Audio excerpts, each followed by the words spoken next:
কমলি কি ছাড়বে?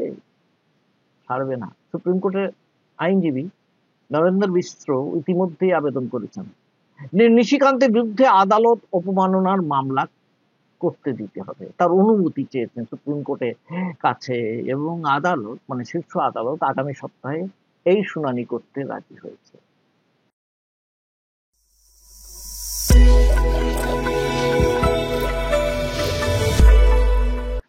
নমস্কার, আমি গৌতম বন্দ্যোপাধ্যায়, আর আপনারা দেখছেন গৌতম ব্যানার্জি অফিসিয়াল।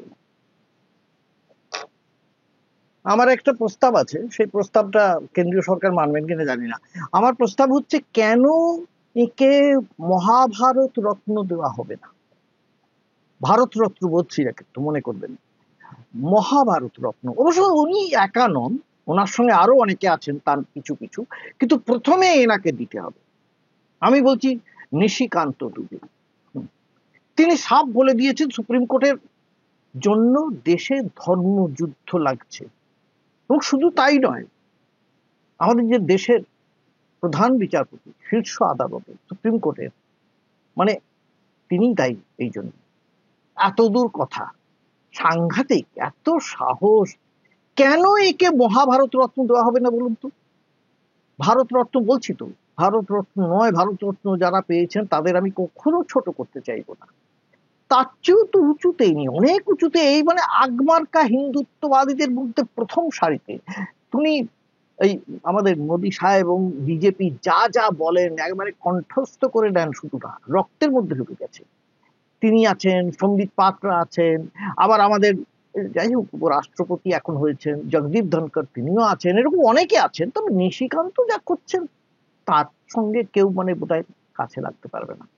কি বলেছেন তিনি আপনারা সবাই শুনেছেন, বিভিন্ন জায়গায় বলেছেন, বিভিন্ন কাগজে লেখা হয়েছে, তবুও আরো একবার শুনে নিতে পারেন, আপনাদের বুকের মানে কলিজা ঠান্ডা হয়ে যাবে। एक आर्टिकल 377 था जिसमें होमोसेक्सुअलिटी जो है एक बड़ा अपराध है। अभी ट्रम्प एडमिनिस्ट्रेशन आया है, उसने क्या कहा है? उसने कहा है कि इस दुनिया में दो ही सेक्स है, या तो मेल है या तो फीमेल। ट्रांसजेंडर की उसने बात नहीं की, होमोसेक्सुअलिटी की बात नहीं की। पूरी क्रिश्चियन कम्युनिटी हो, पूरी हिंदू कम्युनिटी हो, पूरी मुस्लिम कम्युनिटी हो, पूरी बुद्ध हो, जैन हो, सिख हो, सभी ये मानते हैं कि होमोसेक्सुअलिटी एक अपराध है। তিনি ট্রান্সজেন্ডারকে এলজিবিটি কিউ এর সঙ্গে এক করে দিয়েছেন। শুধু তাই নয়, সাংঘাতিক কথা বলেছেন। লিঙ্গ বৈষম্যের এরকম খবর, এইরকম কথা আমরা কেউই জানি না, ভারতবর্ষও জানে না। যে ভারতবর্ষ নাকি এত পুরোনো দিকে হাঁটছে তবুও সে জানে না, তিনি মনে করিয়েছেন। আবার ট্রাম্প সাহেবকেও টেনে এনেছেন, কারণ তিনি বলছেন ট্রাম্প যেহেতু ট্রান্সজেন্ডারদের মানে সুযোগ দিচ্ছে না, মেল এবং ফিমেল দুটি মাত্র সেক্স, লিঙ্গ, তার বাইরে কিছু হয় না। এ সমস্ত অনেক কথা, এসব কথা নিয়ে আমি বলছি না। তার মূল বক্তব্য হচ্ছে সুপ্রিম কোর্টের রায় নিয়ে। সুপ্রিম কোর্টের প্রধান বিচারপতি সঞ্জীব খান্নাকে তিনি যেভাবে অ্যাটাক করেছেন, আক্রমণ করেছেন, তা একবারে সাংঘাতিক। আজ পর্যন্ত কেউ এরকম কোন প্রধান বিচারপতিকে এরকম ভাবে আক্রমণ করেছে বলে আমার জানা নেই। ওয়াকফ আইনে সংবিধান বিরোধী শর্ত আরোপ হয়েছে, আমরা জানি, অনেকেই জানেন। এমনকি সুপ্রিম কোর্টও যে রায় দিয়েছে প্রাথমিকভাবে তাতে এই ইঙ্গিত আছে, পরিষ্কার আছে। তাই শুনে কেন্দ্রও বলেছে নে আপাতত এই আইন ঠিক আছে, দেখা হচ্ছে পরে, সুপ্রিম কোর্টে আগে আলোচনা হোক, সুপ্রিম কোর্ট কি বলে দেখি, তারপরে করা হবে। বোঝা গেল, মানে আইনটা হয়ে গেছে, কি কি পাল্টাতে হয়, কি কি করতে হয়। কিন্তু এই প্রাথমিক রায়েই ঘুম ছুটেছে কেন্দ্রের, এবং তার সঙ্গে বিজেপি মন্ত্রী সাংসদের। এই রায়ের পরেই নিশিকান্তের বয়ান, সুপ্রিম কোর্ট দেশে গৃহযুদ্ধ লাগিয়ে দিয়েছে। আরেকবার শুনে নিন না, শুনুন। मुगलों के आने के बाद जो मस्जिद बने हैं उसके लिए कहते हैं कि आप कागज कहां से दिखाओ। इस देश में धार्मिक युद्ध भड़काने के लिए केवल और केवल सुप्रीम कोर्ट जिम्मेवार है। सुप्रीम कोर्ट का एकमात्र उद्देश्य है show me the face will show you the law. Supreme court अपनी सीमा से बाहर जा रहा है। सुप्रीम कोर्ट की सीमा यह है कि भारत का संविधान जिस कानून को बनाया उस कानून की उसको व्याख्या करनी है, और यदि वो व्याख्या नहीं कर सकती है और सब कुछ के लिए सुप्रीम कोर्ट जाना है तो इस संसद का कोई मतलब नहीं है, विधानसभा का कोई मतलब नहीं है, उसको बंद कर देना चाहिए।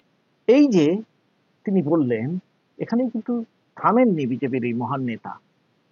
ওয়াকফ নিয়ে টুইট করেছিলেন প্রাক্তন নির্বাচন কমিশনার কুরেশি। আমরা জানি তিনি একটা টুইট করেছিলেন কি, যে ওয়াকফ আইনে বাতিল হয়ে যাওয়া উচিত। কেন বাতিল হওয়া উচিত তা তিনি বিস্তারিত জানেন, বলেওছেন বিভিন্ন জায়গায়, তো টুইটে এইটুকু লিখেছিলেন ব্যাস। গরম তেলে শুকনো লঙ্কার ফোড়ন, নিশিকান্তের পাল্টা টুইট। কুরেশি ভারতের নির্বাচন কমিশনার ছিলেন না, তিনি ছিলেন মুসলিম কমিশনার। ওয়ান্ডারফুল, বললাম না কলিজা ঠান্ডা হয়ে যাবে আপনাদের। এবারে স্পষ্ট হলো সমীকরণ, আমাদের প্রধানমন্ত্রী নরেন্দ্র মোদীর করা আইনের বিরোধ যে করবে তার আর রক্ষা নেই। তখনই লেগে পড়বেন এই গেরুয়া শিবিরের সদস্যরা। আর এই গেরুয়া শিবিরের প্রথম সারিতে আছেন নিশিকান্ত দুবে। নিশিকান্তকে আপনাদের তো মনে আছে সবাই, এর জন্য সেই মহুয়া মিত্রকে হ্যাপা পোয়াতে হয়েছিল, আপনারা জানেন, বলেছিলেন না যে লাখ টাকার ব্যাগ নাকি কোন কি কর্পোরেট কারা সমস্ত উপহার দিয়েছে মহুয়া মিত্রকে। তিনি কিন্তু এই লাখ টাকার ব্যাগে বিশ্বাস করেন না, কারণ তিনি তো মানে সত্যি কথা বলতে কোটি কোটি টাকার ব্যাপার তার। তিনি নাকি 2.5-3 কোটির গাড়িতে চাপেন। এই যে গাড়ি দেখতে পাচ্ছেন পোর্শে, তার দাম কত আপনারা জানেন, আমরাও সবাই জানি। আর থাক বাকি কথা, আমরা আদার ব্যাপারই আর কতটুকুই বা কি বলতে পারি বলুন, আমরা এইদিকে নাই তাকালাম। যাই হোক, এই সুপ্রিম কোর্টের বিরুদ্ধে লক্ষ্য করবেন মোদী সরকার কিছুদিন ধরেই চোখ রাগাচ্ছে। এই ওয়াকফের আগেই তামিলনাড়ুর রাজ্যপাল টি.এন. রবি, তাকে সুপ্রিম কোর্ট সাফ জানিয়ে দিয়েছে যে বিধানসভায় পাস হওয়া বিল অনির্দিষ্টকালের জন্য আটকে রাখা যায় না, সময় নির্দিষ্ট করে দিয়েছে, তা সংবিধান সম্মত নয় এইরকম ভাবে আটকে রাখা।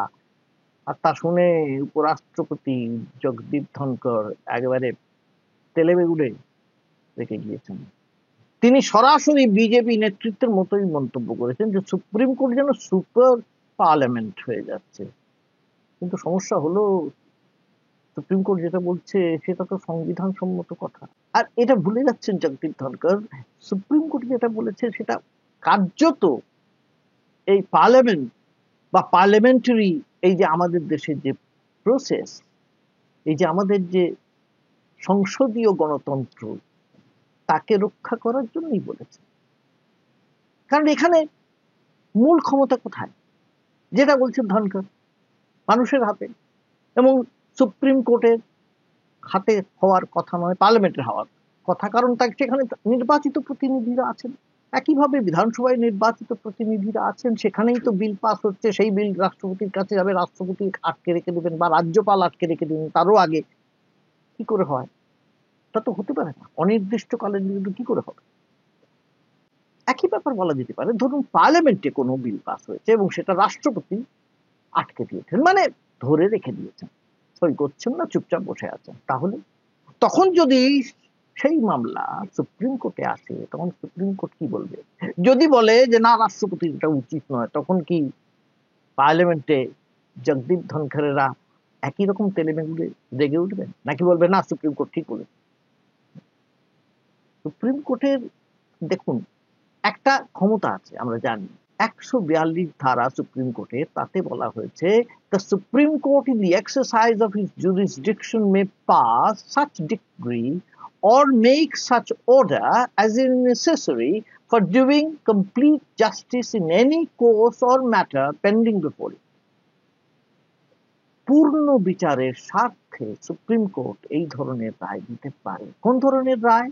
যে রায়ের ফলে ভারতের আইনের যে সাংবিধানিক কাঠামো সেটা রক্ষিত হবে, সেটা লঙ্ঘিত হবে না।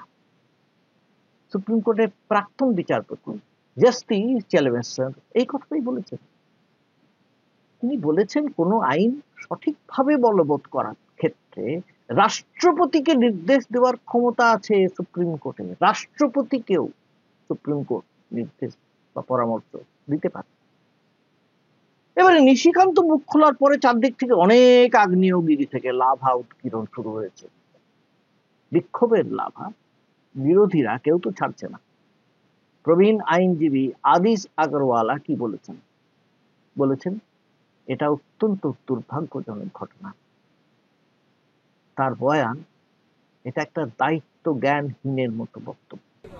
That's why this is unfortunate, and that's why being the former president of Supreme Court Bar Association, I was compelled to write a very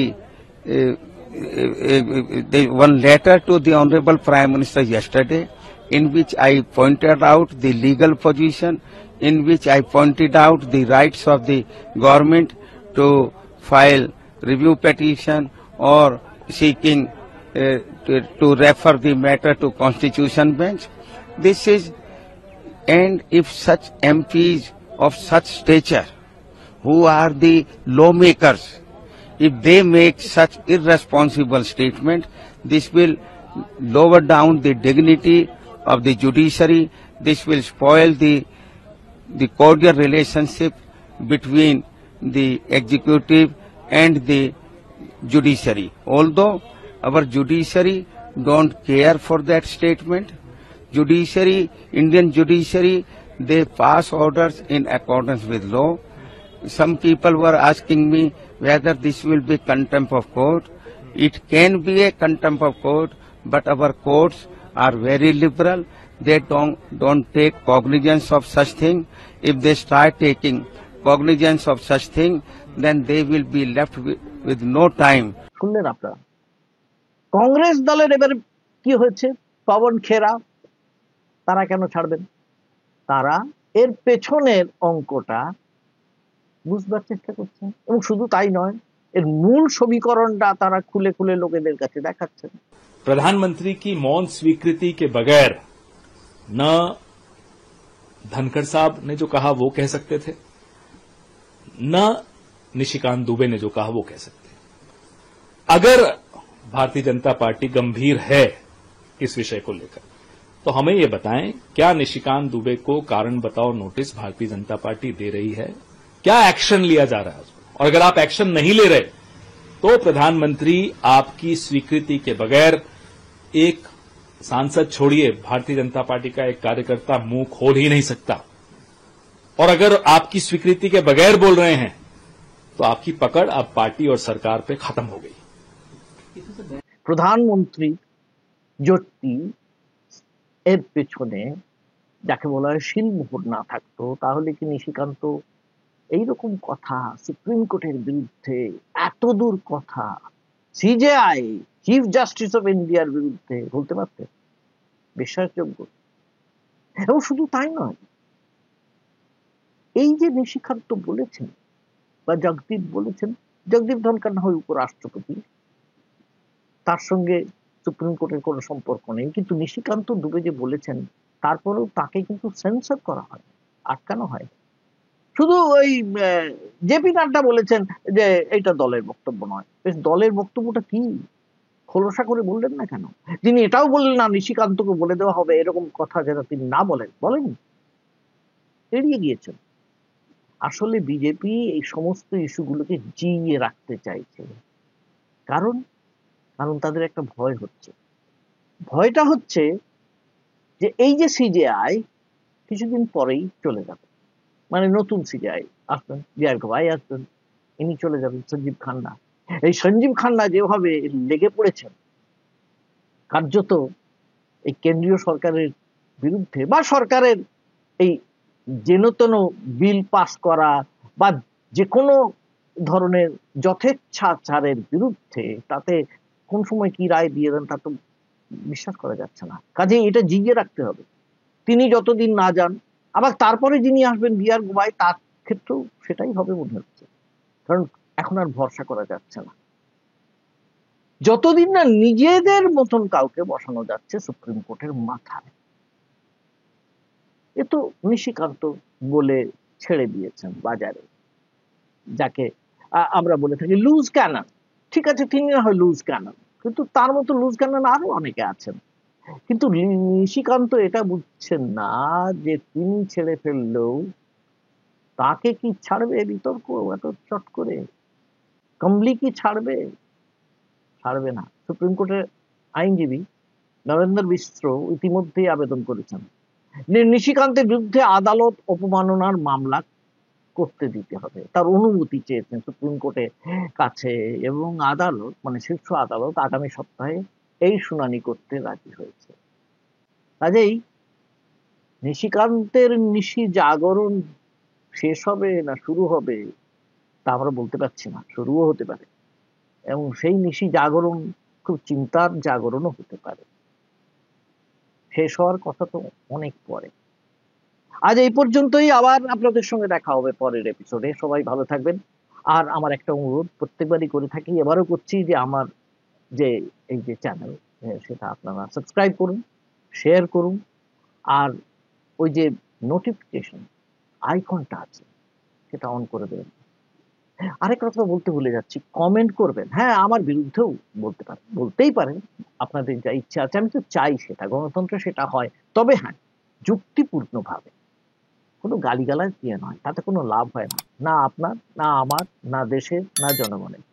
ভালো থাকবেন সবাই, আবার দেখা হবে আপনাদের সঙ্গে। নমস্কার।